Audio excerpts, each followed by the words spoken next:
Assalamualaikum warahmatullahi wabarakatuh. Waalaikumsalam warahmatullahi wabarakatuh. Bismillahirrahmanirrahim.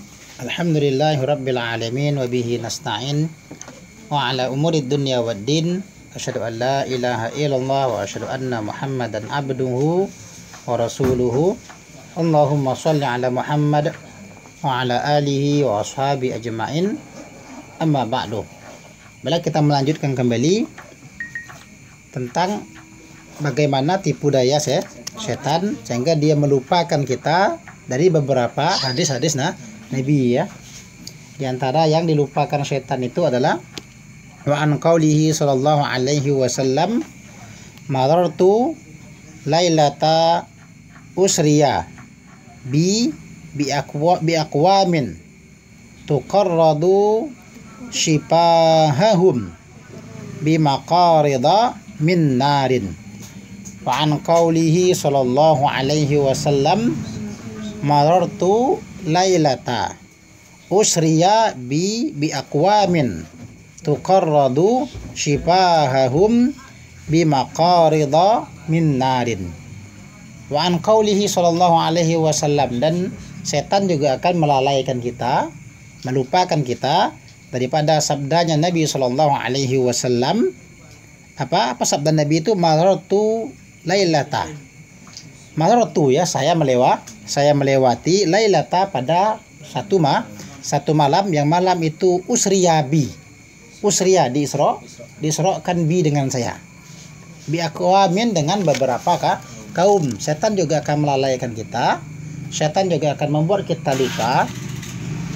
Dari hadis Nabi sallallahu alaihi wasallam yang Nabi mengatakan, Nabi bersabda, kata Nabi, pada suatu malam, pada malam Isra itu saya menjumpai beberapa kaum, bukan satu kaum ya, saya menjumpai beberapa kaum. Yang kaum itu apa? Tuqarradu shifahahum, yang tuqarrad, yang dipotong. Yang kaum itu dipotong, apa yang dipotong itu? Shifahahum ya. Yang dipotong shifahuhum, salah, bukan shifahum, shifahuhum ya.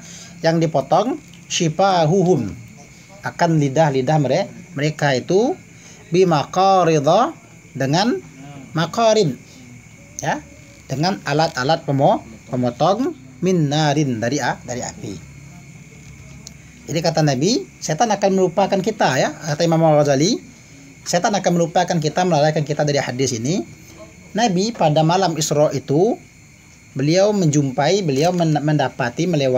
adanya beberapa kaum yang mereka itu lidah-lidah mereka dipotong. Yang pemotongnya itu terbuat daripada api neraka. Fakultu man antum? Qalu kunna na'muru bil khairi wala na'tihi wa nanha 'anil syarri wa na'tihi. Fakultu, maka aku berkata. Siapa yang berkata di sini? Nabi SAW atau Rasul SAW itu ya, bertanya lah bahasa kita ya. Nabi pun, aku pun bertanya, kata Nabi, man antum? Ya, siapa kalian, kata Nabi ya. Ketika Nabi melihat adanya sekelompok orang yang lidah mereka itu dipotong, yang pemotongnya itu terbuat dari api neraka. Lalu Nabi bertanya, siapa kalian? Kata Nabi ya. Apa jawaban mereka ini, orang-orang ini, kaum ini? Qalu, mereka menjawab, kunna na'muru bil khairi. Kunna adalah kami, kata orang-orang ini ya, na'muru, kami memerintahkan, kami menyuruh bil khairi, dengan kebaikan. Artinya mereka adalah kaum yang semasa hidup di dunia adalah orang-orang yang senantiasa menyeru kepada kebaikan. Tapi apa? Wala na'tihi, dan tidaklah kami mendatanginya kebaikan. Artinya kaum ini nyuruh ya, mereka amar ma'ruf, tapi justru mereka tidak berbuat ma'ruf. Mereka mengajak orang untuk berbuat baik, namun justru kata mereka wala na'tihi, justru kamilah yang tidak mendatangi kebaikan itu.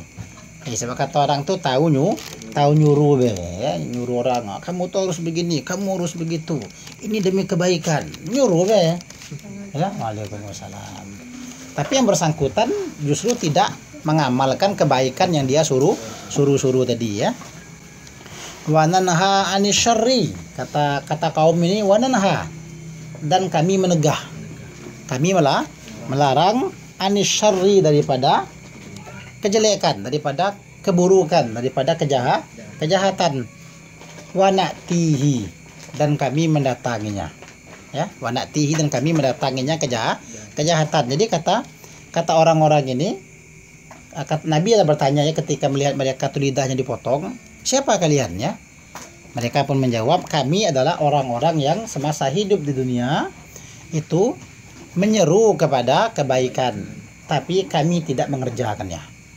Kami melarang orang daripada berbuat kejahatan. Kamu jangan begini, ini tidak bagus. Kamu jangan begitu, ini haram, ini dosa. Tapi justru wa na'tihi, dan justru kamilah yang mendatanginya. Jadi kunna na'muru bil khairi wa la na'tihi, wa nanha 'anil syarri wa na'tihi. Kalau begitu, kira-kira siapakah kaum ini? Ayo kira-kira. Artinya kaum ini adalah orang yang tahu mana yang baik, mana yang buruk. Artinya mereka adalah orang yang berilmu. Hanya orang berilmu sajalah yang tahu mana yang baik dan mana yang buruk. Sehingga dengan ilmunya dia mengajak orang berbuat baik, dia melarang orang tadi keburukan. Namun sayangnya, namun sayangnya, karena terkait pembahasan sebelumnya, kata Imam Al-Ghazali, setan melalaikan mereka dari padahal mereka tuh tahu sebenarnya, tapi setan lalaikan, sehingga ketika mereka mengajak kepada kebaikan, justru kata mereka, kamilah yang tidak mendatanginya. Cuman tahu ngajak saja. Namun ketika mereka melarang orang daripada berbuat kejahatan, akan tetapi justru mereka lah yang mengerjakan kejahatan. Justru kamu tuh harus begini, harus begini. Tapi ternyata justru orang yang mengharuskan itu malah meninggalkannya. Ketika dia melarang, kamu tidak boleh ini, kamu tidak boleh itu, karena ini berbahaya, karena ini dosa, karena ini haram. Namun jadi masalah justru mereka lah yang mengerjakan apa yang mereka larang. Nah, kata Nabi, ya Imam Ghazali meneruskan itu ya. Kata Nabi, inilah nanti kaum yang Nabi lihat pada waktu Isra itu lidah-lidah mereka dipotong. Ini sebenarnya sekaligus teguran bagi kita bahwasanya jangan sampai ilmu kita itu tidak memberi manfaat. Artinya jangan sampai orang lain merasakan manfaatnya, justru kita yang memiliki ilmu itu, kita yang titipi ilmu itu malah tidak mendapatkan manfaat. Jangan sampai hanya di orang ya, ibarat kalau kata peribahasa itu, jangan jadi macam lilin ya, orang terang tapi dirinya sendiri habis ya. Begitu juga kita dengan ilmu kita ajak orang berbuat baik. Artinya ketika namanya mengajak ya, ketika kita mengajak artinya kita turut serta. Ya semampu kita lah. Namun tetap menyampaikan kebaikan itu mesti, yaitu sebuah kewajiban menyampaikan yang baik. Jadi jangan pula, saya belum sanggup mengerjakannya, kalau gitu saya tidak maulah ngajak orang, saya tidak maulah nyampaikan orang karena belum saya amalkan. Itu salah juga ya. Maksudnya kita mengamal, kita mendatangkan kebaikan itu dalam makna semampu kita. Kita nyuruh orang haji ya, kita suruh orang haji, kita bicarakan tentang keutamaan haji. Tapi kenapa kita belum berhaji? Ya belum ada dananya, wajar saja kan. Kita nyuruh orang berzakat, zakat mal itu wajib, kamu punya sapi sekian wajib keluarkan zakat. Kata orang nyuruh dia tidak berzakat, iyalah memang tidak punya sapi. Tapi kita punya kewajiban menyampaikan kebaikan. Hanya saja kenapa kita tidak mendatangkan kebaikan itu? Karena kita belum mampu mengerjakannya. Jadi kita perintahkan orang berbuat baik, kita ajak mereka berbuat baik, kita mengerjakannya semampu kita. Begitu juga ketika kita melarang orang berbuat jahat, ya segala kejahatan itu wajib kita sampaikan itu tidak baik, itu buruk. Ya, itu ada dosanya. Tapi ternyata kalaupun kita masih mengerjakan kejahatan itu menartikan adanya ketidakmampuan kita ya, karena memang tidak mungkin kita bisa 100% selamat daripada dosa. Kadang-kadang kita berusaha fokus menghindari dosa besar, justru kadang-kadang kita jatuh kepada dosa kecil. Ketika kita menghindari dosa ini, kadang-kadang kita justru terpindah kepada dosa yang lain. Tapi setidaknya ketika kita melarang orang melakukan kejahatan, kita pun juga meninggalkan kejahatan itu semampu kita. Jangan sampai Kata Imam Ghazali mengutip hadis ini, cuman tahu nyuruh orang berbuat baik tapi dia tidak ngerjakannya. Tahu melarang orang tapi justru larangan itu dia sendiri yang melanggarnya. Tuh. Kaum ini pastilah kaum yang berilmu. Orang bodoh tidak tahu dia mana benar mana buruk. Dia hanya ikut-ikutan saja. Tapi orang alim tahu yang baik, tahu yang buruk. Hanya saja ketika kita tidak mampu mengerjakan kebaikan, ya jangan sampai kita tinggalkan semuanya. Tetap kita sampaikan kebaikan, kita kerjakan kebaikan semampu kita. Kita larang orang dari kejahatan, dan kita pun juga menghindari kejahatan itu sekadar kemampuan kita ya. Nah, kemudian apa kata Imam Ghazali berikutnya? Fa iyyaka ya miskinu antud'ina litazwirihi wa tatadalla bihabli ghururihi fawailun lil jahili haitsu lam yata'allam marratan wahidatan wa wailun lil alimi haitsu lam ya'mal bima ulima alfa marratin.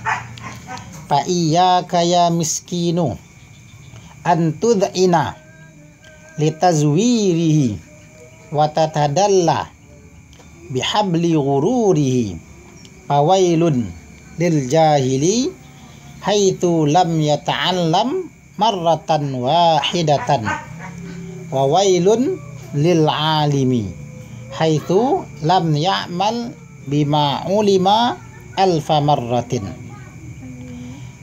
Fa iyyaka, maka waspadalah engkau. Kira-kira macam itulah Pak iyyaka ya. Kalau tiba-tiba kok iyyaka muncul di awal itu artinya maka jauhilah olehmu. Artinya kamu perlu waspada. Apa yang kamu perlu waspada? Apa yang kamu perlu jauhi ya miskin? Wahai orang miskin. Karena kita ini miskin semua, tidak ada yang kaya. Walaupun banyak harta, pada hakikatnya tetap miskin, tetap berhajat, tetap memiliki banyak kebutuhan. Justru semakin kaya orang dengan harta, semakin banyak kebutuhannya, ya. Semakin kaya orang dengan harta, justru dia semakin miskin, ya, karena semakin banyak kebutuhan. Maka jauhilah olehmu wahai orang miskin. Artinya kepada kita semua. Apa yang perlu kita jauh itu antuz'ina litazwirihi. Antuz'ina bahwasanya engkau itu tunduk. Engkau itu takluk. Engkau tunduk litazwirihi bagi dustanya setan.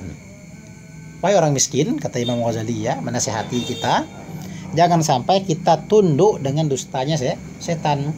Karena setan begitu mudah membisikkan kepada kita kedustaannya, karena mereka memang pandai sekali berdusta ya. Ya, bahkan Adam saja langsung didustai itu. Ya, Adam saja langsung kena dustai ya. Wa tatadalla bihabli ghururihi, dan kita juga perlu menjauhi bahwasanya kita itu tatadalla ya. Bahwasanya kita mengikat diri kita sendiri. Bihabli dengan tali ghururihi, dengan tali ghurur. Dengan tali tipuannya. Jangan sampai justru kita mengikat diri kita sendiri dengan tali-tali tipuan setan. Pertama, kata Imam Ghazali, kita jangan sampai tunduk dengan tipuan, dengan dustanya. Setan seringkali berdusta, jangan sampai kita termakan dengan kedustaannya. Kemudian jangan sampai pula justru sudahlah kita terdusta, kita sengaja pula melilitkan diri kita sendiri dengan tipuannya. Kita tahu mana yang baik, mana yang buruk, jangan sampai kita sengaja. Artinya melilitkan diri sendiri dengan tipuan itu, artinya kita sengaja menjatuhkan diri sendiri dalam kejahatan dengan peribahasa andalan terlanjur basah, terlanjur berbuat jahat. Ya, terlanjur orang sudah tidak suka dengan kita, terlanjur orang sudah mengenal kita jahat, kalau begitu jahat sekalian. Nah, jangan sampai, ini maksudnya tatadalla bihabli ghururihi ya. Jangan sampai kita mengikat diri kita sendiri dengan tali tipuannya setan. Kan peribahasanya bagus sekali itu, terlanjur basah. Ya, kalau sudah terlanjur sudah berbuat jahat sekali, ya sudah. Terlanjur diketahui orang tahu kita jahatnya sekalian kalau begitu ya.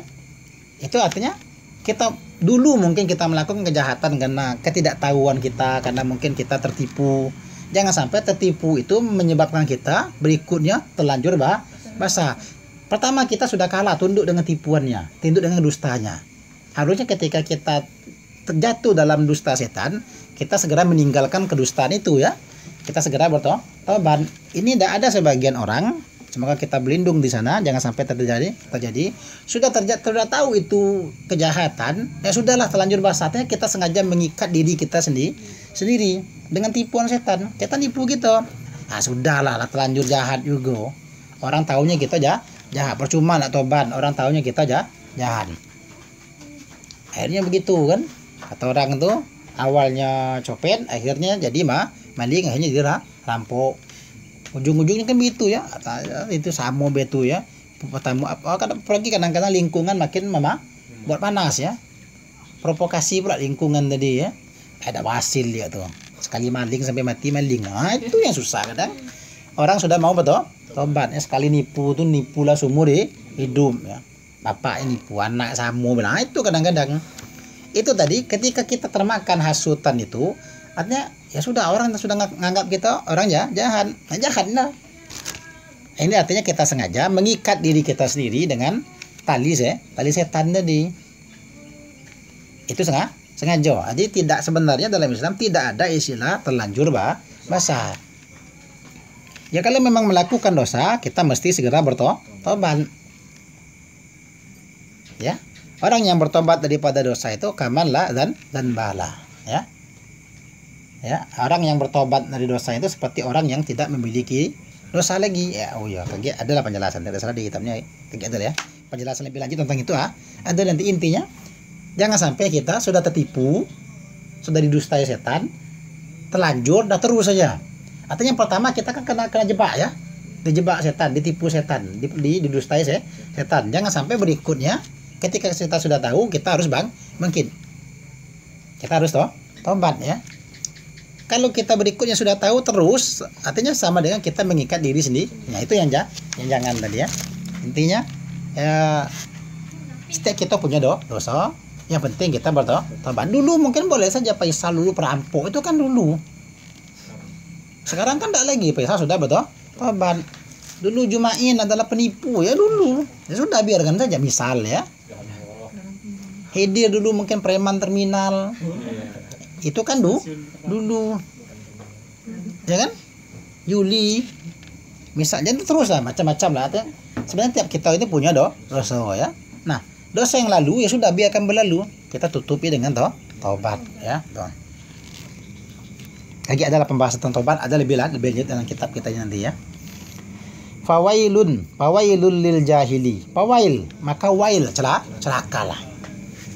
Siapa yang celaka? Lil jahili, bagi orang jahil. Celakalah si bodoh. Haitsu, sekira-kira si bodoh ini lam yata'allam, tidak belajar dia. Si bodoh itu celaka. Kenapa dia celaka? Dia tidak belajar. Berapa kali dia celaka? Marratan wahidat. Balaknya cuma sekali. Dia kena dosa karena kebodohannya saja. Ya. Dia berdosa karena kebodohannya. Tapi wawailun lil alimi, dan celaka juga bagi si alim. Orang bodoh celaka, alim juga sama celaka. Kenapa si alim celaka ya? Kalau bodoh wajar celaka ya. Karena tidak tahu, akhirnya terjatuh. Tidak tahu jalan, akhirnya sesat. Tapi kok si alim bisa sesat? Si alim kok bisa jatuh? Kenapa dia? Haitsu lam ya'mal, sekira-kira lam ya'mal, tidak beramal si alim bima, dengan apa ulima telah diketahuinya. Si alim berdosa, celaka dia karena dia telah justru tahunya itu menyebabkan dia berdosa. Kenapa dia berdosa? Kenapa dia celaka? Setelah dia tahu, dia biarkan begitu saja, tidak dia amalkannya, tidak dia ajarkan, tidak dia sebarkan, tidak dia pakai. Berapa celakanya? Alfa marratin, 1000 kali.